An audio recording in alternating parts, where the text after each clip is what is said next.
What's up, guys? Big Pat. Gonna make a quick video about ligandrol, LGD 4033.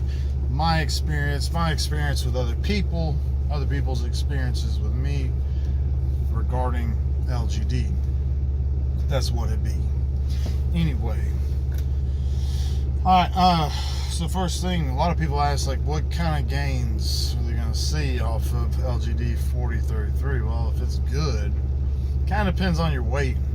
So somebody who's like 220 or heavier, you know, you're bigger frame, 6 foot tall, you know, over 200 pounds.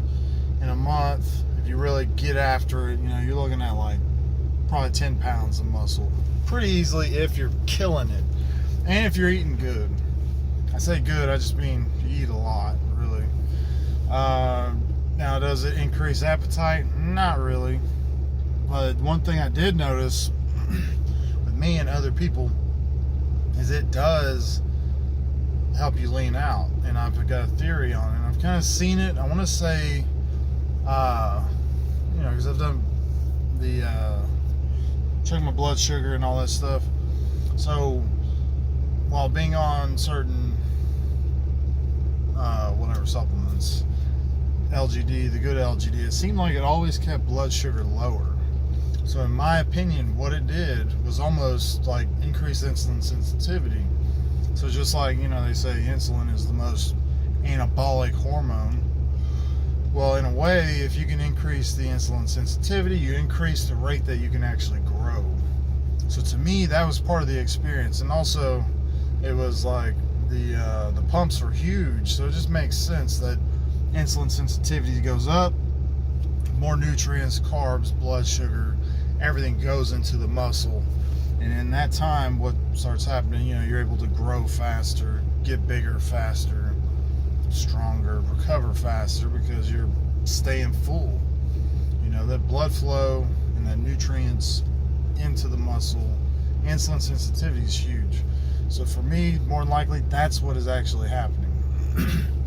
Not too many people have tested this. Like me, I've tested my blood sugar on it. That's what I've noticed. My blood sugar stays a little bit lower. At the same time, I've seen, like most people, even myself, they lean out on it. What does that tell me? Your body's using the sugars, the carbs. Well, not sugars. When you have blood sugar, you eat something, doesn't matter what it is, rice or sugar, your body starts turning it into glucose. It circulates, and then, you know, it goes into the muscle. Well, as your body's using more and more of it, because of increased insulin sensitivity, you will naturally get leaner because you're utilizing the blood sugar. And it's not just converting into triglycerides. So like whenever you have too much blood sugar, your body uses what it can, puts it everywhere. That's why if you eat a bunch of food, sugar, whatever, if you work out, you won't get as fat as quick because the liver only holds so much fructose. And so once that's full and the blood sugar stores are full, the glycogen stores are full, everything that runs back through the system, through the liver, turns into fat. So that's why sugar itself is not good. It's half fructose, half glucose, table sugar. Now, if you're drinking sodas, that's high fructose corn syrup. One soda is going to like fill up your liver stores, and then all the rest of the carbs, especially sugar, is going to be straight turned into fat through the liver. That's why also sugar messes with the liver. That's why diabetics also have problems with their livers. It causes cirrhosis of the liver because it fills up, constantly being worked. Just all right. But yeah, so in my experience, you get bigger, faster, stronger from the insulin sensitivity. Now, the other questions coming up, just keep watching. All right, a lot of people wonder about suppression of hormones. Is it safe? All right, so we're going to talk about that in a minute.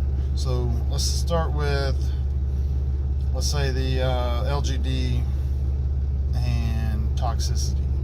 So for what I've seen, the lower dose products, you know, you only got to take 10 milligrams a day. So 10 milligrams a day of a product, 10 milligrams is seriously small. It's like probably, you know, like 20 grains of sugar.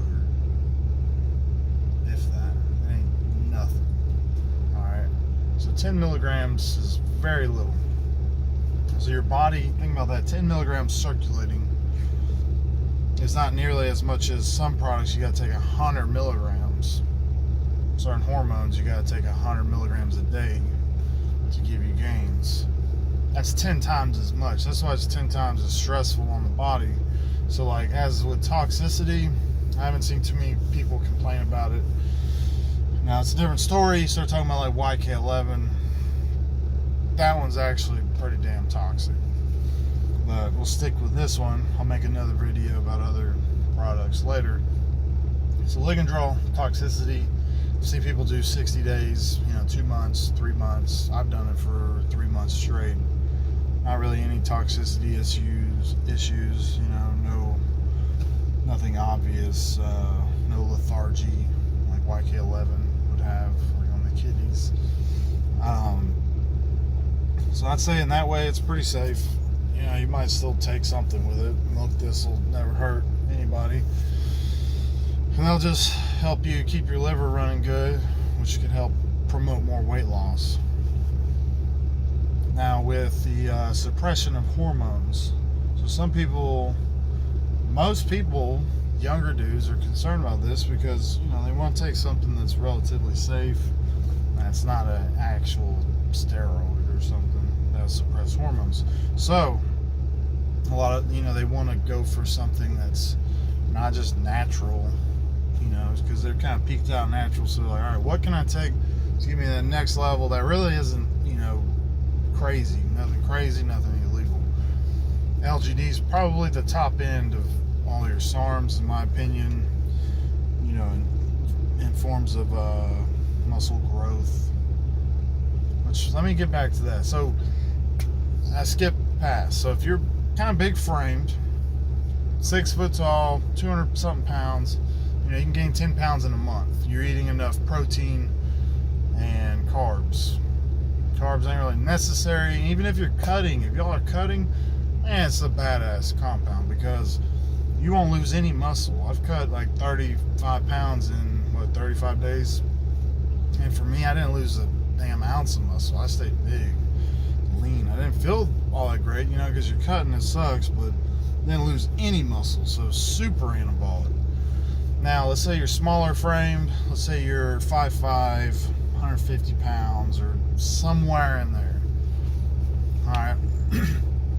You're probably more likely going to gain like 5 pounds. But what people don't know, you think, 5 pounds, that ain't shit. Now I'm talking 5 pounds solid muscle. You might gain 10 pounds total, and the bigger dude might gain 15, 20 pounds.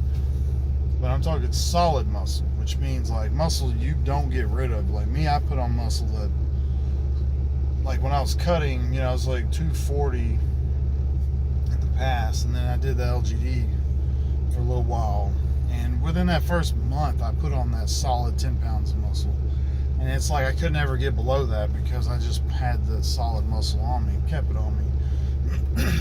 Alright, I'm trying to make this video not too long. I'm gonna keep it like 10 minutes. Alright, so yeah, 5 to 10 pounds solid muscle. Now most people on even gear, they don't gain too much. Like they're shooting for 10 pounds solid muscle too. That's a lot. So in my experience, people add that in on top of their cycles, or they add that in wherever post cycle.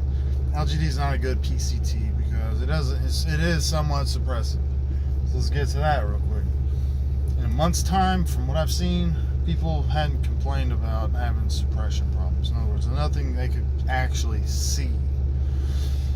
Me, I would say there's some dip in performance after a month, as you're peaking, and then but now I've seen people complain about it after 2 months straight being on LGD.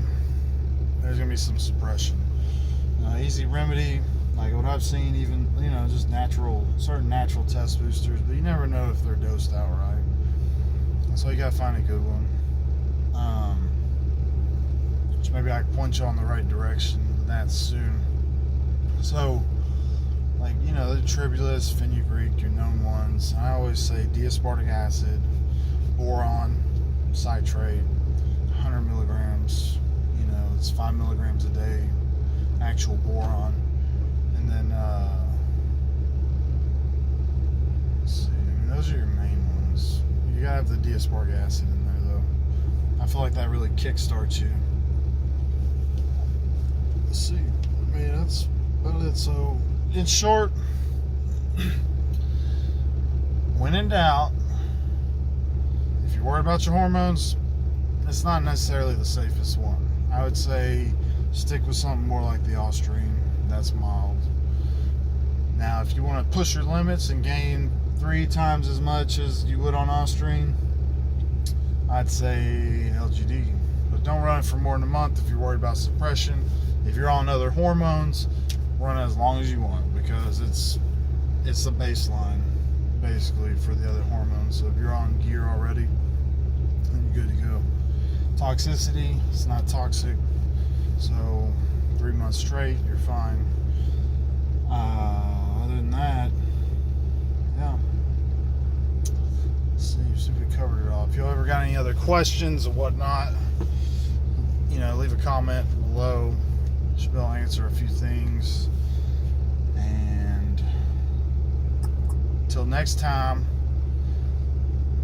stay swole. Say what's up, man.